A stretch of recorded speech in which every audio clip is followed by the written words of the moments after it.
चलो आज एक स्टोरी के साथ स्टार्ट करते हैं। जब मैंने अपना 10th स्टैंडर्ड कंप्लीट किया था, मुझे अप्रोक्सीमेटली 90% मिले थे। लेकिन इसके बाद आता है मेन क्वेश्चन कि अपना करियर किस स्ट्रीम में करना है। 3 typical options, arts, science and commerce.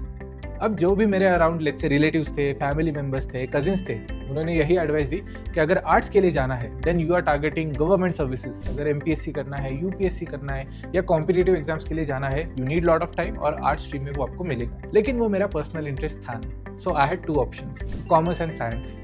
अब यहाँ पर क्या हुआ कि जितने भी मेरे सराउंडिंग में थे, again going back to my friend circle, family and even cousins, majority of them were engineers. और फिर ऐसे लगा कि यार हर दूसरा बंदा अब इंजीनियर है, every second person is an engineer. तो पर्सनली अगेन वो एक्साइटेड फील हुआ नहीं। लेकिन तब मैंने क्या किया कि मेरा एक बेसिक पैरामीटर तो था, यहाँ पर every person was going behind package और मैं भी उसी ट्रैप में था कि चलो I want to search now which is the job that pays you the most in the world, highest paid jobs in the world. तब मेरी नज़र पड़ी 2 जॉब रोल्स के ऊपर, एक था कंसल्टेंसी, दूसरा था इन्वेस्टमेंट बैंकिंग। और तब मैंने डिसाइड किया कि अरे अगर आपको कंसल्टेंट बनना है या इन्वेस्टमेंट बैंकर बनना है, आप कॉमर्स स्ट्रीम में जा सकते हो, बीकॉम परस्यू कर सकते हो और उसके साथ कई सारे ऑप्शन है which will open the world of possibilities for you. अब 11th-12th में आपको एक ही ऑप्शन पता होता है, usually candidates go for chartered accountants, जो मैंने भी किया था।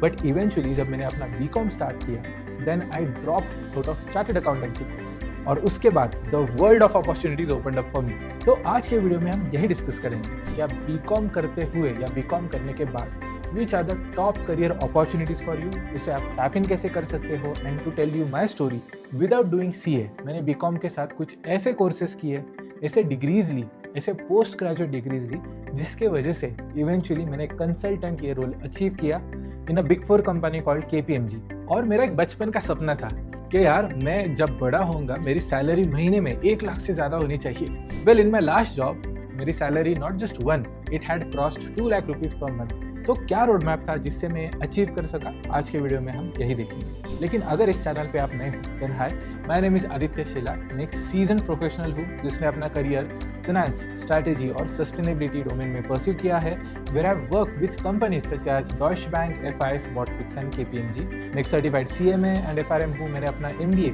IIM लखनऊ इस कॉलेज से किया है और अब मैं as a career mentor students को गाइड करता हूँ to build a successful career है। So if you are an aspirant in the field of accounting और फाइनेंस, आप इस चैनल को सब्सक्राइब करना जरूर कंसिडर कर सकते हैं। चलिए शुरू करते हैं। अब जब भी हम बीकॉम की बात करते हैं, that is bachelors of commerce. See commerce ये वर्ड का मीनिंग होता है बिजनेस या फिर एंटरप्राइज एज अ होल। तो यहाँ पर जब हम कॉमर्स को रेफर करते हैं, बहुत बार स्टूडेंट्स को लगता है कि we are just talking about let's say management accounting या फिर फाइनेंस। नहीं, कॉमर्स का स्कोप काफ़ी बड़ा होता है।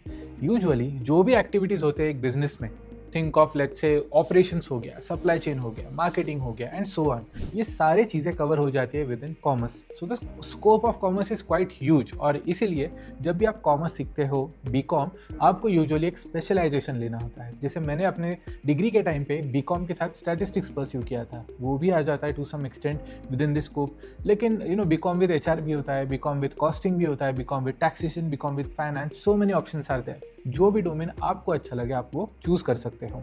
लेकिन यहाँ पे एक इंटरेस्टिंग सवाल आता है या क्वेश्चन आता है। सी यूजुअली कैंडिडेट सिर्फ बीकॉम परस्यू नहीं करते, हर एक कैंडिडेट बीकॉम के साथ कुछ और भी परस्यू करना चाहता है। ये क्वेश्चन शायद आपको आया होगा और मुझे भी आया था। तो उस टाइम पे मैंने क्या किया, मैं अपने प्रोफेसर के पास चला गया था, हमारे जो HOD थे कॉलेज में, और मैंने उनसे पूछा कि सर बीकॉम इतना ईजी क्यों है, and easy to an extent जहाँ पर लेट्स से हम कॉलेज भी जा रहे हैं, 7:30 to 10:30, मैक्सिमम 11:30 कॉलेज कंप्लीट हो जाता है। अगर मैं एग्जाम्स की बात करूँ, एग्जाम से पहले मैंने 1 हफ्ता पढ़ाई कर ली, मैं आराम से एग्जाम भी पास हो रहा हूँ। तो जब मैं बीकॉम की बात कर रहा हूँ ओवरऑल एज अ डिग्री, ये इतने सिंपल लेवल पे या इतना कोर फंडामेंटल जो पार्ट है वो कवर्ड है, लेकिन सिंपल लेवल पे डिलीवर क्यों हो रहा है, क्या हम डेप्थ में नहीं जा सकते? तो हमारे प्रोफेसर ने ये बताया कि जब लेट्स से कोई भी यूनिवर्सिटी होती है, जब भी अपना वो करिकुलम डिज़ाइन करते हैं, वो डिज़ाइन एक स्पेसिफिक कॉलेज के लिए या सिटी के लिए नहीं होता है, वो स्पेसिफिकली होता है हर एक कॉलेज के लिए जो Tier 1 से लेकर Tier 3, 4, 5 सिटी में भी लोकेटेड हो। तो इमेजिन के किसी गांव में एक छोटा सा कॉलेज है which is affiliated to Pune University. क्या उस कॉलेज में उस लेवल की फैसिलिटीज है जहां पर एडवांस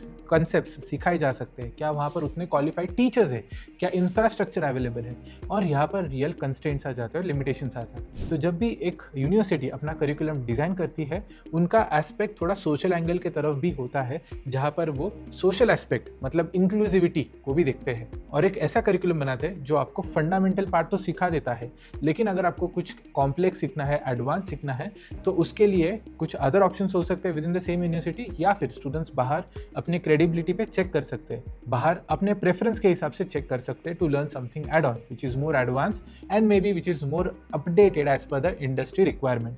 लेकिन यहाँ पर फिर एस्पेक्ट आ जाता है अपने करियर का कि sir my degree should be good enough right. तब हमारे प्रोफेसर ने एक इंटरेस्टिंग कंसेप्ट बताई थी कि जब भी आप कॉलेज में आते हो, there are 2 pillars you are focusing on. One is your education, second is your learning. Degree आपका एजुकेशन है, complete that as part of a systemic requirement कि आपको कल जॉब चाहिए, you need to be a graduate. लेकिन जो learning aspect है वो आपके प्रेफरेंस, पैशन और इंडस्ट्री रिक्वायरमेंट के हिसाब से होना चाहिए। तो यहाँ पर फिर एस्पेक्ट आ जाता है एडवांस लर्निंग ऑप्शंस का, जैसे प्रोफेशनल सर्टिफिकेशंस, और फिर स्टूडेंट्स बीकॉम के साथ कुछ ना कुछ परस्यू करना डिसाइड करते हैं। Now coming to our next aspect, जहाँ पर हम डिफरेंट ऑप्शंस या चॉइसेस की बात करते हैं। सबसे पहले जब मैंने बीकॉम एज अ कोर्स देखा, तब हमारे कॉलेज में ना बीकॉम विद कॉस्टिंग काफ़ी फेमस था। तो इस एस्पेक्ट के साथ कंटिन्यू करते हुए मैंने देखा कि ओके, एक कॉमर्स कैंडिडेट जब भी किसी बिजनेस को ज्वाइन करता है फ्रॉम मैनेजमेंट अकाउंटिंग पर्सपेक्टिव या फिर फाइनेंस पर्सपेक्टिव, क्या वैल्यू वो ऐड कर सकता है। तो think of it in this way. यहाँ पर मैं बहुत ईजी एग्जांपल ऐड करता हूँ आपके समझने के लिए या नॉलेज के लिए। जब भी एक बिजनेस रन होता है, यहाँ पर 2 एस्पेक्ट होते हैं। एक एस्पेक्ट होता है कोर प्रोडक्ट का या फिर सर्विस का। फॉर एग्जाम्पल, अगर आप एक ऑटोमोबाइल कंपनी हो, समथिंग लाइक मारुति सुजुकी, तो पूरे बिजनेस का फोकस रहेगा कि हमारा प्रोडक्ट मतलब हमारी कार कैसे परफॉर्म कर रही है इन द मार्केट, और यहाँ पर फिर मेन इंजीनियर्स आ जाते हैं इनटू प्ले। अगर आपका सर्विस एस्पेक्ट है, लेट्स से एक आईटी सर्विसेज कंपनी, तो यहाँ पर मेन रोल आ जाएगा वापस इंजीनियर्स का, लेकिन आईटी इंजीनियर्स का, कंप्यूटर साइंस प्रोफेशनल्स का, जो एक सॉफ्टवेयर पे फोकस करेंगे। लेकिन for whole business to operate, इनको बैकएंड से सपोर्ट लगता है। किस टीम का सपोर्ट? फिनेंस टीम का सपोर्ट, अकाउंटिंग टीम का सपोर्ट, जो आ जाता है under umbrella of an admin department. यहाँ पर अगर आपको एज अ प्रोफेशनल किसी भी बिजनेस को असिस्ट करना है, वैल्यू कंट्रीब्यूट करना है in terms of how the accounting would work और in terms of how finance could work, यहाँ पर आप चूज कर सकते हो करियर जहाँ पर आप बीकॉम के साथ या तो अकाउंटिंग ले सकते हो, एडवांस अकाउंटिंग ले सकते हो, इकोनॉमिक्स ले सकते हो, स्टैटिस्टिक्स ले सकते हो, फिनेंस ले सकते हो, बैंकिंग ले सकते हो, इंश्योरेंस ले सकते हो। There are so many options. तो फर्स्ट स्ट्रीम या फर्स्ट डोमेन आप पिक कर सकते हो amongst any of this option, जहाँ पर आप बीकॉम विद कोई भी फिनेंस या मैनेजमेंट अकाउंटिंग रिलेटेड टॉपिक ले सकते हो। अब यहाँ पर क्या हो रहा है कि छोटे छोटे नीश है, जहाँ पर लेट्स से आप बैंकिंग में चले जाओगे तो सिर्फ बैंकिंग के बारे में सीखोगे, स्टैटिस्टिक्स में भी थोड़ा बिजनेस स्टैटिस्टिक्स के बारे में, लेकिन आपको as a complete professional market में जाना है फॉर 2 मेजर एस्पेक्ट। सबसे पहले कंपटीशन से आगे रहना है। Our competition also has the same degree, वहाँ पर भी सेम स्पेशलाइजेशन है। So how am I better than my competition, ये एक पार्ट हो गया। दूसरा, जो मैं डिग्री लेवल पे सीख रहा हूँ वो तो बेसिक है, वो तो कोर फंडामेंटल है। अब मुझे इसे इन डेप्थ सीखना है, एडवांस लेवल पे सीखना है, ऐसे लेवल पे सीखना है जहाँ पर जो भी मेरा करिकुलम है वो इंडस्ट्री से आता हो, एकेडमिक से नहीं। तो इन दिस केस आप क्या कर सकते हो, प्रोफेशनल सर्टिफिकेशन कंसिडर कर सकते हो। और यहाँ पर आज मुझे सर्टिफिकेशंस को वैसे कंपेयर नहीं करना है, तो इन जनरल मैं सारे सर्टिफिकेशंस बता देता हूँ।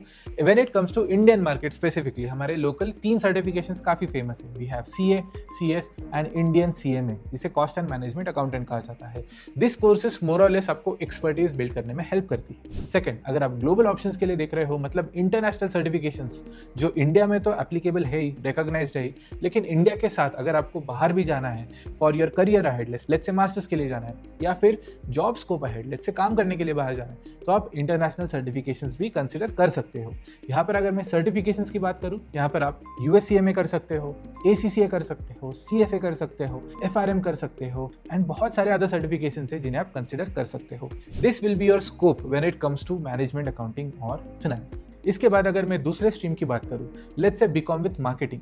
सी marketing completely goes on creative end, लेकिन आज के टाइम पे अगर हम मार्केटिंग की बात करें तो सेक्टर वाइज वो डिफरेंट होते जा रहा है। फॉर एग्जाम्पल, अगर मैं एक B2B और B2C सेक्टर को कंपेयर करूँ तो यहाँ पर मार्केटिंग के फंडामेंटल्स कंप्लीटली अलग है। अगर आप एक B2B मार्केटिंग में काम करना चाहते हो, B2B मतलब एक बिजनेस अपने प्रोडक्ट या सर्विस किसी दूसरे बिजनेस को बेच रहा है, नॉट एन एंड कंज्यूमर, किसी दूसरे बिजनेस को। तो इन दिस केस, और मैं यहाँ पे एग्जांपल भी देता हूँ, let's say Zoho as a company काफी फेमस है IT सर्विसेज में, लेकिन क्या जोहो अपने सर्विसेज डायरेक्टली कस्टमर्स को बेचता है? नहीं, उनका टारगेट होता है दूसरे बिजनेसेस। लेट्स से उनका कोई अकाउंटिंग सॉफ्टवेयर है तो वो दूसरे बिजनेस को टारगेट करते हुए उनको अपना अकाउंटिंग सॉफ्टवेयर बेचता है। सो इन दिस केस उनकी स्ट्रैटेजी क्या रहेगी, ओवरऑल ब्रांड मैनेजमेंट स्ट्रैटेजी क्या रहेगी, ओवरऑल अकाउंट मैनेजमेंट स्ट्रैटेजी क्या रहेगी। और यहाँ पर अकाउंट मैनेजमेंट मतलब आप किसी दूसरे बिजनेस को या फिर अपने क्लाइंट को एज एन अकाउंट रेफर कर रहे हो।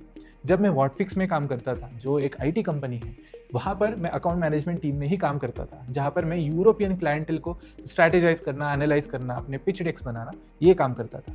तो यहाँ पर कंप्लीटली अलग स्ट्रैटेजी लगती है। दूसरी कैटेगरी होगी B2C, जहाँ पर एक बिजनेस डायरेक्टली कस्टमर्स को टारगेट कर रहे हैं। तो यहाँ पर आप यूजुअली देखोगे D2C एक टर्म काफ़ी फेमस है, direct to consumer.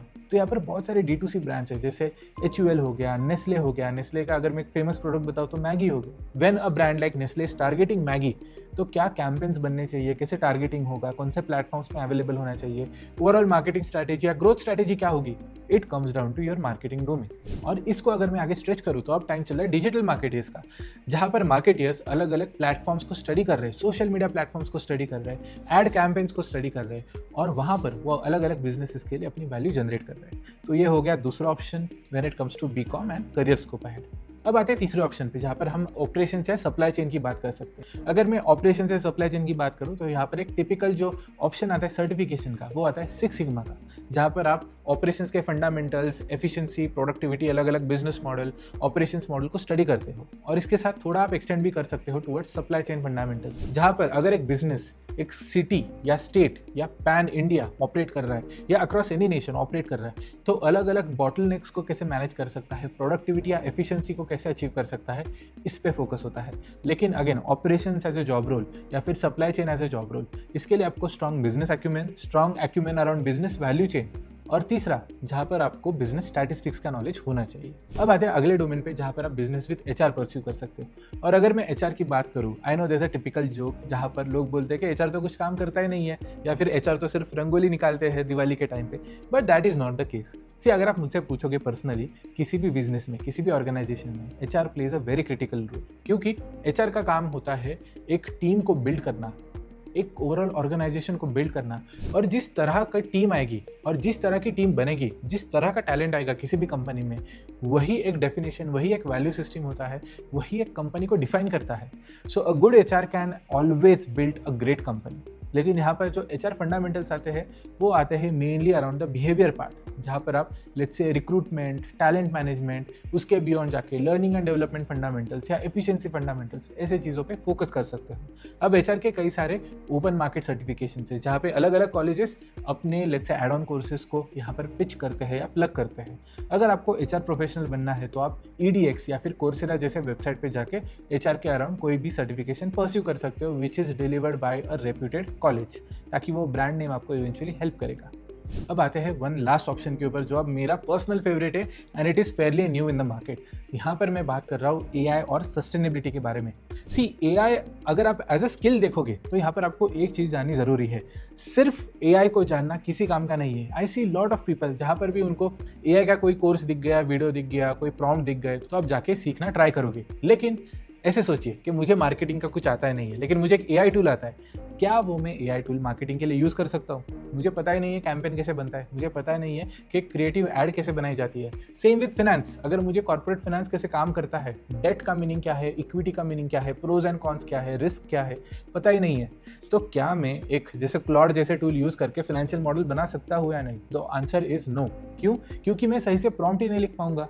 I will have to depend on some borrowed prompt. तो यहाँ पर आपको एक चीज़ की ज़रूरत है कि जो भी आप डोमेन सिलेक्ट कर रहे हो, यहाँ पर आपको AI इंटीग्रेटेड वे में सीखना है। मतलब एक डोमेन चूज कर लीजिए, उसके साथ AI टूल सीख लीजिए, ताकि आप मार्केट में जाते हुए as an AI ready professional observe हो जाओगे या दिखोगे। और नेक्स्ट पॉइंट आता है सस्टेनेबिलिटी का।